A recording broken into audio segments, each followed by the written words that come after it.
With her elbows pressed against the well-worn wood of the bar, Liz swiped at her phone. She found herself lurking the Facebook pages and tweets of her exes.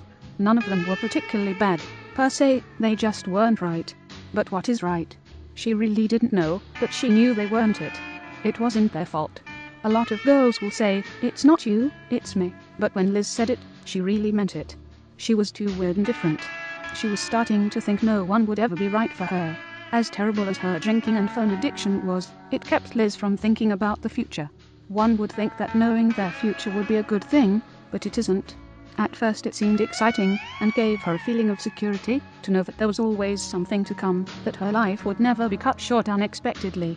The downside, however, is that knowing your future makes it terribly uninteresting. All of her accomplishments, first loves, best friends, none of them were a surprise. When you get to the moment where you saw yourself in the visions, it all becomes a rerun.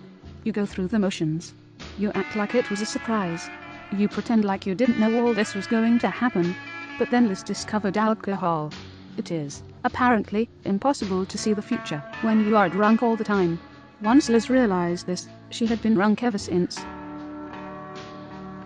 This is the crossroads of America. Rick said.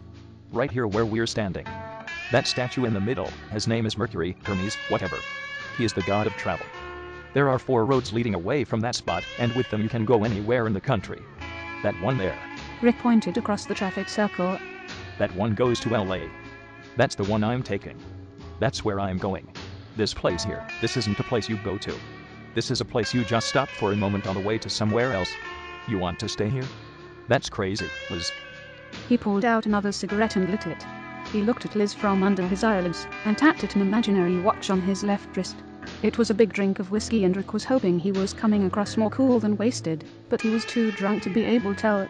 She shook her head at him in disbelief.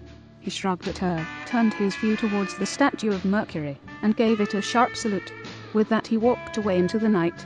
Liz pulled out her phone to post an update about her bizarre encounter about the man who wanted to take her across the country to lure for a hamburger, but the battery was red, and the phone had already started to shut itself down.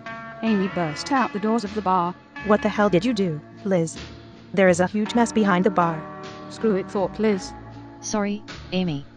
But I got to go do something. I'll talk to you soon. Where are you going? Are you going to look for a job tomorrow? But Amy might as well have been shouting into an empty sky. Liz wouldn't be looking for a job tomorrow.